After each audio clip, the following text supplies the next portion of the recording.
शुरू होगी जंग। ये सब कुछ चाल नजर आ रही है।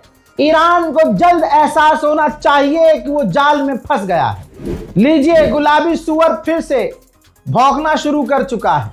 अब उसने कहा है कि हमारी अमेरिका की शिप, एयरक्राफ्ट, मिलिट्री पर्सनल्स, हथियार और हर उस चीज के साथ जो एक पहले से ही काफी कमजोर हो चुके दुश्मन को विनाश करने के लिए चाहिए, ईरान में और उसके आसपास तब तक तैनात रहेंगे जब तक असली समझौता नहीं होगा और रियल एग्रीमेंट नहीं होगा। यानी इस हरामी के हिसाब से रियल एग्रीमेंट हुआ ही नहीं है। अगर किसी कारण से ऐसा नहीं होता है, जिसकी संभावना भाई बहुत कम है, तो फिर गोलीबारी शुरू हो जाएगी जो पहले की तुलना में बड़ी होगी, बेहतर, ताकतवर होगी। ये धमकी दे रहा है। पहले ही तय हो गया था कि तमाम फर्जी बातों विपरीत ईरान के पास कोई परमाणु हथियार नहीं होंगे, स्ट्रेट ऑफ हॉर्मुज़ खुला रहेगा और सुरक्षित रहेगा। इस बीच हमारी महान सेना फिर से तैयार हो रही है। लीजिए, आराम कर रही है और असल में अपनी अगली जीत का इंतजार कर रही है। अमेरिका वापस आ गया है। अब आप समझ रहे हैं? आप समझो, अमेरिका इज बैक। यानी 40 दिन में अमेरिका को पेशाब पिला दिया था ईरान ने। ट्रंप ने मान लिया है कि अमेरिका को जमीन पर पटक दिया था ईरान ने, लेकिन ईरान से यहां चूक हो गई। ईरान ने इसे छोड़ दिया कि चलो सीज फायर कर लेते हैं। अब यह गुलाबी सुअर नए प्लानिंग के साथ 14 दिन तक तैयारी करेगा। अब क्या कहें, हम तो ईरान के लिए कुछ बोल ही नहीं सकते। लोग बुरा मान जाएंगे कि भाई ये कितना गलत फैसला लिया, ये सीज फायर कर लिया। अब लीजिए क्या क्या बोल रहा है डोनाल्ड ट्रंप, और उसके कह रहा है अमेरिका इज बैक और हम आराम कर रहे हैं, तब तक तैयारी कर रहे हैं। भाई यही तो खेल है। 14 दिन की तैयारी चाहिए थी इन्हें, लेकिन इंशाल्लाह जिनकी पूरी जिंदगी से तैयारी थी उनको पानी पिला दिया ईरान ने, तो 14 दिन में क्या उखाड़ लेंगे। उधर IRGC के इंटेलिजेंस चीफ के जनाजे की तस्वीर सामने आई है। जी हां, ये IRGC के इंटेलिजेंस चीफ थे। टारगेट करके इजराइल ने ऐसे कई सारे अधिकारियों को, आपकी उंगलियां कम पड़ जाएंगी, इतना नरसंहार किया है इजराइल ने। उनका जनाजा देख लीजिए। और ईरान ने इनकी शहादत को 3 दिन तक एक्सेप्ट नहीं किया था, 3 दिन बाद ऐलान किया था। हमने सेम डे 2 घंटे के बाद आपको अपडेट कर दिया था। बहरहाल ईरान को इन तमाम शहादतों को देखना चाहिए और सीज फायर पर दोबारा सोचना चाहिए कि क्या अमेरिका से सीज फायर होना चाहिए। और जो एक दिन नहीं टिका सीज फायर पर, ऐसे मुल्क पर आप अगर वो लिख के भी दे देगा तो कैसे भरोसा कर सकते हो। ईरान ने स्ट्रेट ऑफ हॉर्मुज़ तो बंद कर रखा है, बहुत लिमिटेड जहाज निकल रहे हैं और उनसे पैसा भी ले रहा है ईरान ने आधिकारिक तौर से कहा है कि जो भी स्ट्रेट ऑफ हॉर्मुज़ से निकलेगा उससे हम पैसा वसूलेंगे, वो भी चाइनीज युआन में, यानी चाइनीज करेंसी। एक और अमेरिका का ड्रोन उड़ रहा था। लीजिए डाटा, एक और अमेरिका का ड्रोन उड़ रहा था। उड़ते उड़ते ईरान के करीब, स्ट्रेट ऑफ हॉर्मुज़ के करीब ही था। उड़ते उड़ते तुरंत उसने इमरजेंसी घोषित कर दी ड्रोन ने, यानी ड्रोन पर हमला हुआ। ड्रोन ने अलर्ट जारी किया, जिसके बाद वो मिडिल ईस्ट में कहीं जाकर उतरा है। वहीं यूरोपीय यूनियन ने कहा कि हम नहीं चाहते कि स्ट्रेट ऑफ हॉर्मुज़ से निकलने के लिए किसी को पैसा देना पड़े। ये इंटरनेशनल लॉ का उल्लंघन है। यहूदियों का सबसे बड़ा ब्लॉग प्लेटफॉर्म है, उसने बहुत बड़ा आर्टिकल लिखा है ईसाइयों के खिलाफ और उसको इजराइल की मीडिया ने रिपोर्ट किया है।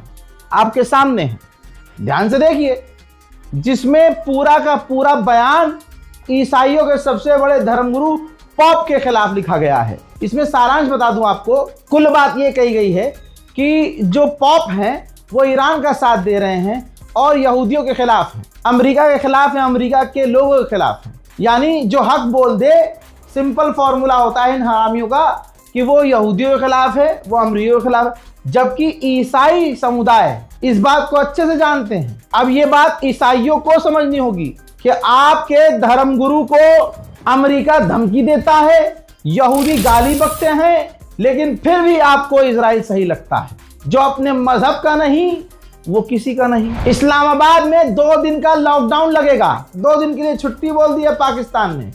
रिपोर्ट यह है कि दुनिया के टॉप लीडर वहां पहुंचेंगे, अमेरिका, ईरान, टॉप लीडर्स पहुंचेंगे भाई इस्लामाबाद में। तो भाई पाकिस्तान जो सेफ देश है ही नहीं। ऐसे में पाकिस्तान के कंधे पर जिम्मेदारी है उनकी सिक्योरिटी की। जो चाइना के लोगों को नहीं बचा पाता है वो कैसे बचाएगा, कैसे सिक्योरिटी देगा, ये अल्लाह जानता है, हम क्या बोले। लेकिन पाकिस्तान मैक्सिमम जो कर सकता था उसने किया। उसने पूरा इलाका ही कह दिया खाली रहेगा, सारा सब घर में रहो, कोई बाहर नहीं आएगा, लॉकडाउन लगा देंगे, छुट्टी है 2 दिन की, मजे करो। देखते हैं क्या होता है। यूएई ने कहा है कि हमने कई सारे टैंकर तेल से भर दिए हैं, निकलने के लिए तैयार हैं। ईरान तुरंत स्ट्रेट ऑफ हॉर्मुज खोल दे बिना शर्त के। यहीं पर ईरान भी थोड़ा सा खेल जाए, तुरंत वो जो टैंकर भरे हुए हैं ना सब पे ड्रोन दाग दे। जब तक ईरान को मेरी देखिए कोई औकात नहीं है, मेरा एक छोटा सा प्लेटफॉर्म है, मैं अपने मन की बात, आपके मन की बात यहीं से कर देता हूँ, ठीक है। तो मेरे मन में तो ये है कि ईरान भी पलट कर उन टैंकरों को उड़ाए, और जब तक अमेरिका, इजराइल और इन अरबों की ये जो टोन है ना, टोन, जबान ठीक नहीं होती, बात ना करे। उधर ईरान अपनी एक बात से भी पीछे नहीं हटा है। ईरान के न्यूक्लियर चीफ ने कहा है यूरेनियम एनरिच करने का हमारा अधिकार है और वो अधिकार हमसे कोई नहीं छीन सकता। अमेरिका के सबसे बड़े अखबार न्यूयॉर्क टाइम्स ने भी लिख दिया है, लीजिए।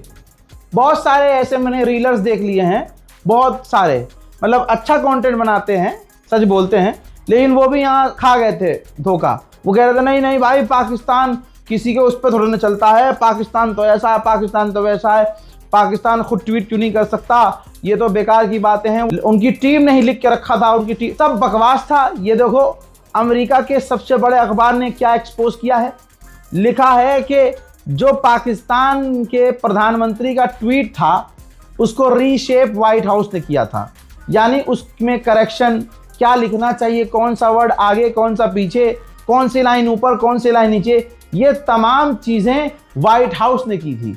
तो यानी वो जो बात हमने आपसे कही थी कि शहबाज शरीफ ने जो ट्वीट किया है वो खुद नहीं लिखा, वो कॉपी पेस्ट किया है, वो बात बिल्कुल सही है। अमेरिका का बहुत बड़ा अखबार मैगजीन इंटरसेप्टर क्या लिख रहा है, देखो क्या लिखा है। लिखा है कि रिजीम सरवाइव कर गई है, ईरान की रिजीम जिंदा है और जीत गई है, लेकिन ये जो स्ट्रेट ऑफ हॉर्मुज को कंट्रोल किया है ईरान ने, ये गेम चेंजर है, ये असल में ईरान की जीत है। IRGC के ऑफिशियल ने कहा है कि अमेरिका डील के लिए इसलिए राजी हुआ, उसने डील इसलिए की क्योंकि इस जंग के अंदर उसे कुछ हासिल नहीं हुआ, उसके गोल उसे मिले ही नहीं, इस वजह से थक हार के उसने डील की है। उधर मेरे दोस्तों, तुर्की ने मेडिकल हेल्प भेजी है ईरान को भारी मात्रा में। ईरान को अभी भी मेडिकल हेल्प की जरूरत है। उधर ईरान को बड़ी कामयाबी मिली है। ईरान ने खुद कहा है कि हमने 19 ऐसे लोगों को गिरफ्तार किया है जो दुश्मन के लिए जासूसी कर रहे थे।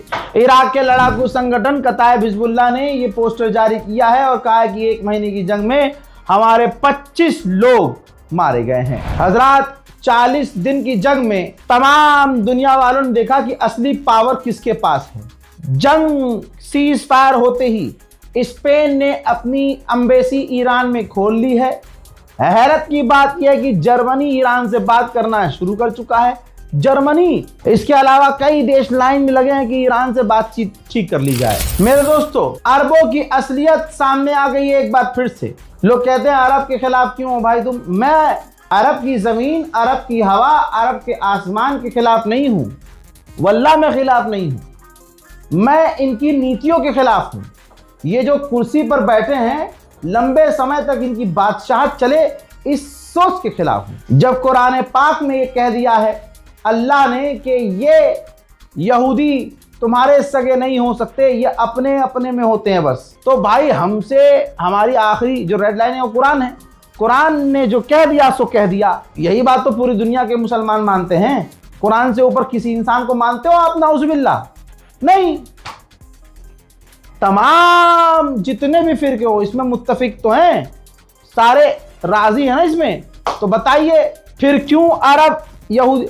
अब कहते हैं लोग कि कतर बड़ा ईमानदार है। भाई कतर का रिश्ते नहीं, इसलिए क्योंकि भाई कतर के रिश्ते जेन्युइनली नहीं है, कोई ऑफिशियल रिश्ता, दोनों की एम्बेसी नहीं है, दोनों साथ में काम नहीं करते, सब कुछ, इसलिए कतर की बहुत इज्जत है। लेकिन आज मैं कतर का नारा खींचूंगा।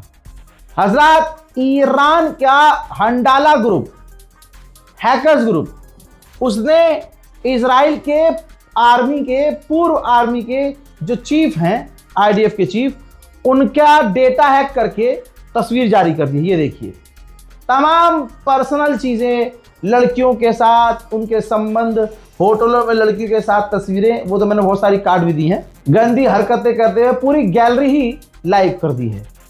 जिनकी गैलरी के अंदर से अभी आज कल का एक फोटो और वीडियो मिला है, ये देखिए, जिसमें वो कतर में बैठा है और कतर के ऑफिशियल को, फिर से देखो, कतर के ऑफिशियल को आप इनके साथ बैठा देख रहे हैं। और अब आपका दिमाग फटना चाहिए कि कतर कहता है कि हमारा कोई रिश्ता, कोई डिप्लोमेटिक रिश्ता इजराइल के साथ नहीं है। हो गया खुलासा। ये कतर बहुत बड़ा अपडेट है।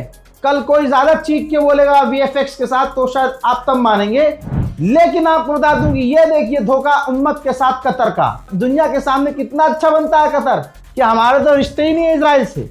पता चला रिश्ते सब सही हैं, बस दुनिया के सामने नहीं है। इसी तरह से आपके सामने जॉर्डन देखिए, जॉर्डन का तो है ही रिश्ता, जॉर्डन तो क्लोज है। ये आदमी कुछ दिन पहले जॉर्डन गया था और जॉर्डन के आर्मी के लोगों को इसने एक चाकू दिया था, समझ रहे हो। जॉर्डन का तो हम जानते हैं कि जॉर्डन के इजराइल के साथ संबंध हैं, खुले में रिश्ते हैं भाई। लेकिन कतर का जो मैंने आपको बताया है भाई, वो पढ़ने के बाद, देखने के बाद मैं खुद हिला हुआ हूं। ये देखिए अगला, यूएई में भी ये मौजूद है। यूएई भी गया था ये। यूएई की जो ग्रैंड मॉस्क है, ग्रैंड मस्जिद है, सबसे बड़ी मस्जिद, उसमें ये यहूदी को लेकर गए थे। ये यूएई है। और यूएई में, यकीन मैं सबूत, यूएई में और इजराइल में आज की तारीख में कोई फर्क नहीं है। ये है यूएई, मस्जिदों में लेके जा रहा है। तो जो अपनी मस्जिदों में इजराइलियों को लेके जा रहा हो, वो हराम का जना, वो हराम के पिल्ले बैतुल मुकद्दस के लिए आवाज उठा सकते हैं क्या? जवाब पता है आपको। फिलहाल के इस सनसनीखेज खुलासे के बाद आपकी क्या राय है कमेंट